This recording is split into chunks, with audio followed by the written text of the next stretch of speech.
Hey guys, this is Billy from AdultCello.com, and today I want to present you with 4 steps to creating and developing a good vibrato on cello. So this is going to be a 2-part series. If you haven't done so already, please subscribe and hit the bell so that you'll be notified next week when part 2 comes out. Alright, I have seen a lot of videos covering vibrato and how to achieve it, how to work on it.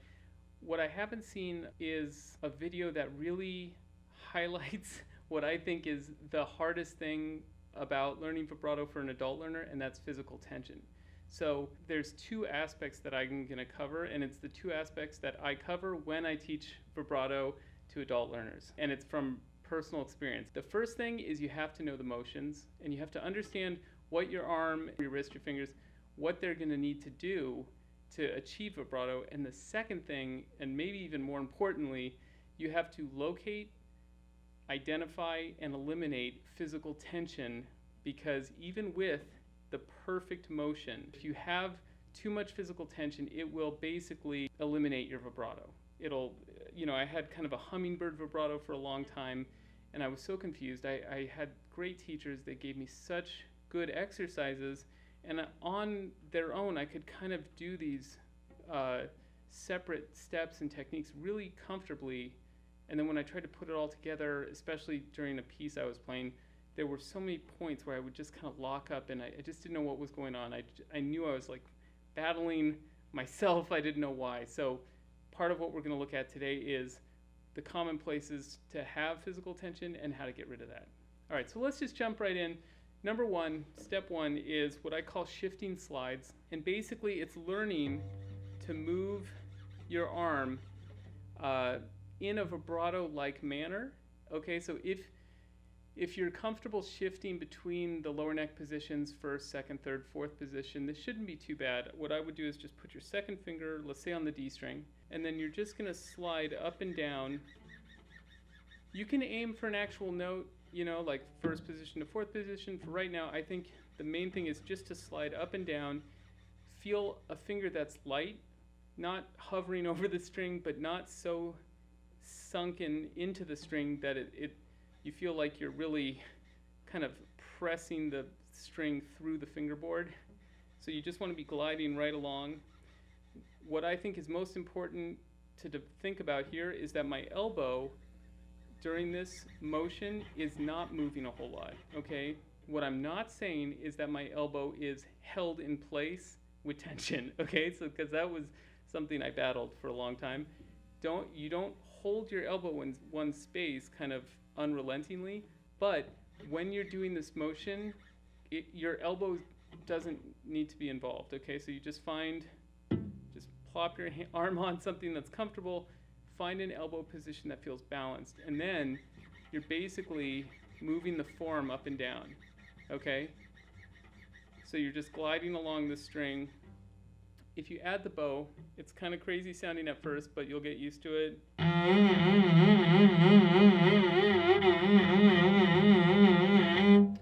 Okay, now if you try to add the bow and you've never done this before, I can almost guarantee what's going to happen is that the bow is going to take off like crazy, because you're doing kind of a vigorous, large motion with your left arm.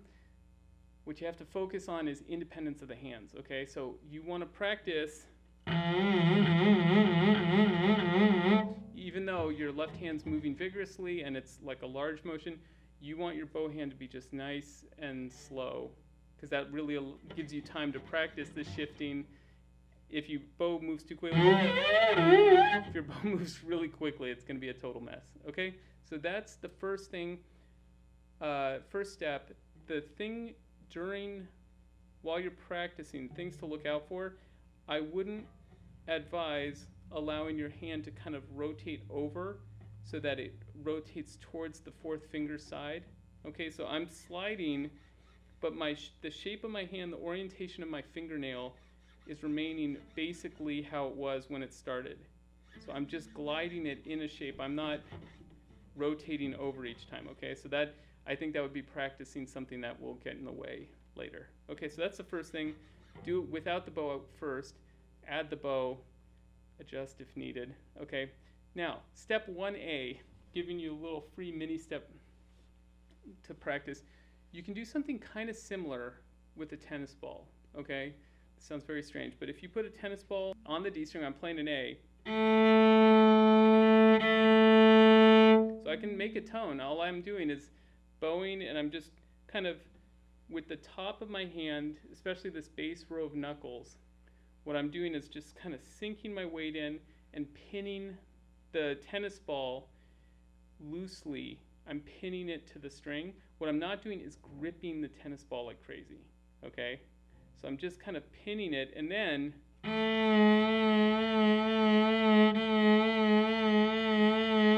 so what I'm practicing here is I'm just rocking the forearm. Again, if you look at my elbow while I do this,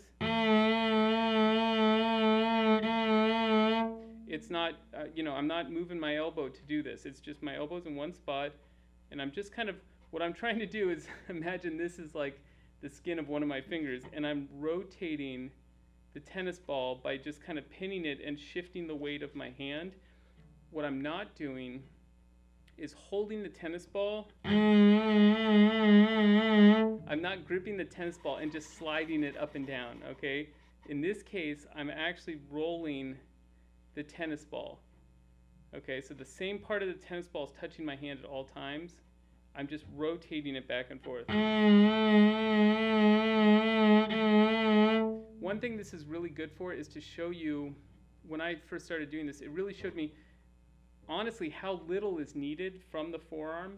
If you have kind of a relaxed contact point, which in this case is a tennis ball, you don't need a crazy amount of motion to get a really wide vibrato.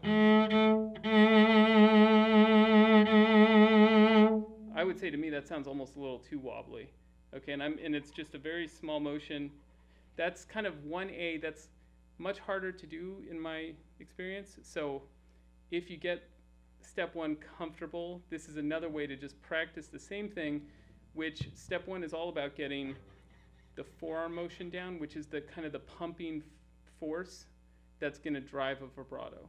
Okay, now let's go to step 2. So step 2 is going to be finger joint flexibility. We're going to dive into the fingers now. I'll show you what we're going to do, but just a warning ahead of time. You're going to focus on your fingers rolling and kind of developing a flexibility that maybe they've never had before in their life. They hadn't in my case. That does not mean that when you try to vibrate, you're going to focus on doing that with your fingers. Okay, so what you're doing is you're developing a flexibility that will be there, and then the arm, just remember, the arm is what's going to really drive the motion. So it's kind of like maybe it's like you're oiling a hinge so that a door opens and swings free and easy, but it doesn't mean that the door opens itself. Someone pushes that door, okay? So what we do here, this time I'd go on the A string. I'd put maybe second finger somewhere around C. It doesn't matter. We're not going to bow it right now. And just kind of in a plain position, pull back, and the finger should pretty much flatten out, okay, when I pull back. So when I say pull back, it's the forearm pulling back, okay? So it's not just the wrist doing this. It's almost like my forearm could just keep pulling, but all I'm going to do is pull back like this, and then I don't even think about pushing forward back to my regular position. I think of it as something that it springs back. So all I'm focused on is pulling back, and then when I relax, it just is going to pop back into place. Pull back and relax. What I'm not saying is turn your hand, okay? So it's not like this kind of rotational motion, because that doesn't work with the forearm pumping. They work on separate planes, so they're going to fight each other, okay? So you need your fingernail basically, again, in the same orientation as when you start, and it pulls back and it comes forward again. My fingernail isn't rotating so that maybe now I'm looking at my fingernail, now it's pointing down the cello. It stays the same place. So the forearm pulls, it goes, pops back like this. Okay? And you can do it with each finger. The biggest issue I see with this is someone who's just sort of doing this. If you look carefully, I'm now accomplishing what I talked about, but I'm just hinging at the wrist. Okay, and in a sense, for this exercise, doing it from the wrist only would actually be more efficient, but unfortunately at full speed, that doesn't work for a vibrato. So I'm saying move your whole forearm, and again, the elbow is just kind of like pretty stationary, okay? Not cemented into place, but stationary. All right, so, and I wouldn't even add the bow right now. I'm just focusing on this. A good rule of thumb is if, let's say my playing position, when I'm set up for this, my first finger is pretty close to the wood of the fingerboard, the side of my first finger, even though I'm not playing first finger. Just make sure as you pull back that it stays, you could pretend like you're gonna have it touching the whole time.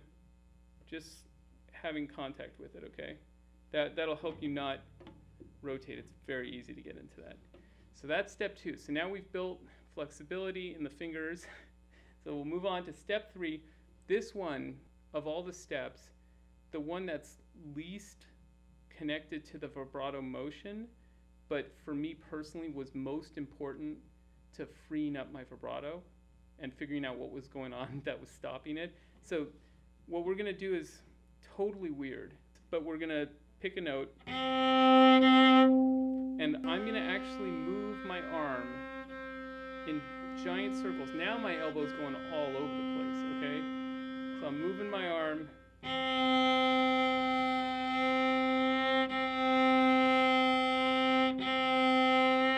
And I'm trying my best to keep one pitch, okay? So what I don't want is,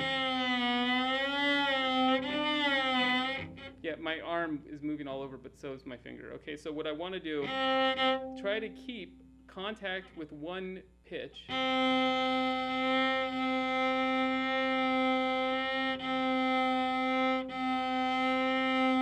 It's harder than it looks. Even if it looks hard, it's harder than that.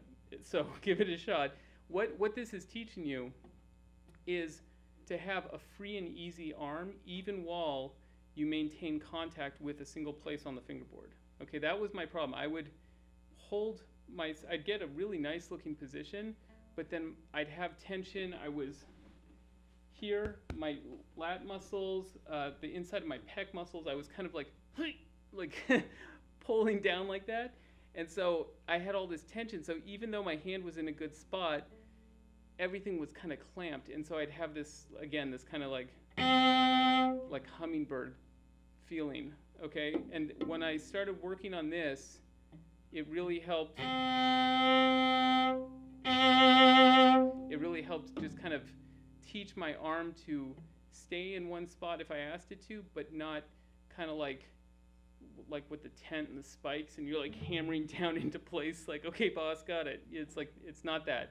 So if you're playing and you're vibrating, someone walks by, like in Ace Ventura, that part where he yanks on the guy's arm in the quartet. If someone bumps your arm, your arm should just be free to like move. It won't, it's not like a concrete back there. Okay, so that's the third step. All right. Fourth step is finally putting kind of most of this together, and we're going to bend the note back and forth. So this will be like a super slow-mo vibrato, okay? So again, second finger A string, first position C natural. You can do it anywhere. If it's more comfortable for your arm to be in fourth position, you could do it there. Just find something that feels naturally pretty balanced and comfortable, okay? And then we're just going to start like that.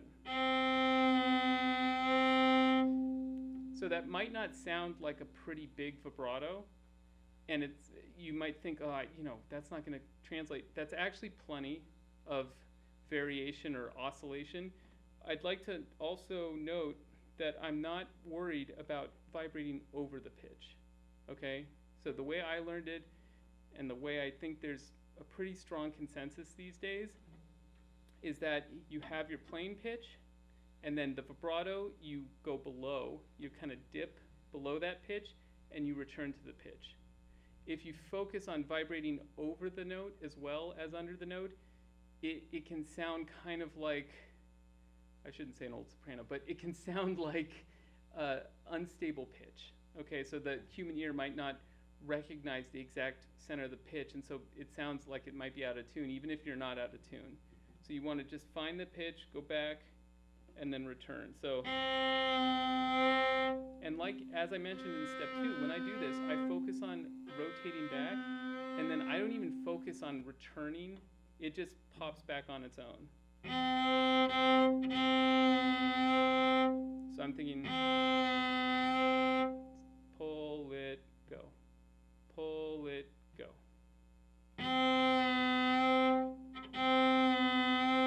You can do it with each finger.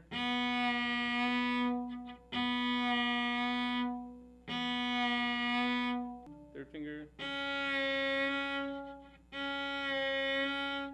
So as I play each finger, it's a good thing to also, just a reminder, with your thumb, has freedom to move around, okay? It does not need to stay right under the second finger. That can be true for fast playing. You know, you want to keep your thumb kind of in one spot. For vibrato, what you want is a balanced finger. So if I'm playing third finger, my thumb will kind of cheat forward a little bit so that I have a good balanced weight over my third finger, okay? And for me, when I play fourth finger, for example, which is the hardest finger to vibrate, for me at least, half the time I might even remove the thumb from the fingerboard just so I can really focus on getting the right weight in the right spot for my hand, okay? But so let's do that together. 1, 2, here we go.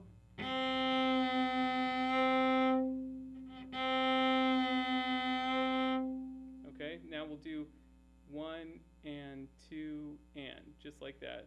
So two oscillations. Ready, go.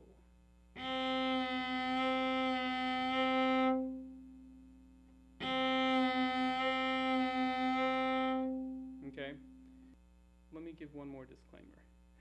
What we've practiced is a very slow vibrato motion. Pulling, and hopefully what you're doing is the first 3 steps. Okay, so if this is creeping in, you will get a vibrato that sounds similar to what we're doing, but remember, if we're talking about pumping the forearm, this rotation is on like a separate plane of existence from this. So that would be this, and it's going to be a total mess. So keep a good form from the first 3 steps, all right? And the other thing is, I can tell you what you're going to do right now. You're going to do this 3 times, maybe, probably twice, and then you're going to try it fast. And you're going to be like, this doesn't work, because that's what I did. And everyone I know, they like, okay, got it, yeah, let me, okay. And then they just go for it, because why not, right? The thing is, what we're practicing now is like walking, okay? And maybe it's more like walking like those Japanese gardens with a pond. You got the flat stones. You don't want to fall in the water. You're really carefully placing your feet, okay? When you actually vibrate, that's like sprinting, okay? You're not thinking like, where exactly should I put my right foot, you know? You're just sprinting, you're running. So they're 2 very different motions, and walking leads to running, but walking doesn't just instantly transform into running. Okay, so if you want to try speeding it up, which I know you do, I would just try, again, so focused on pumping the forearm the right way. Okay, now if things start to tighten up or feel weird, you just go back through the steps. I mean, if I were you, what I would do, if I could go back and fix all those wasted hours I spent, I would take these 4 steps and I would every day go through these 4 steps. So don't graduate from step 1 after a couple days and never do it again. I would build each day step by step, because you will get better at each step, and the better you get at each of these steps, the more you actually own that instead of just know about it. You have to turn the knowledge into skill. So turn these into 4 steps that you own, and your vibrato will come right along. Okay, I'll see you next week for part 2. Thanks so much.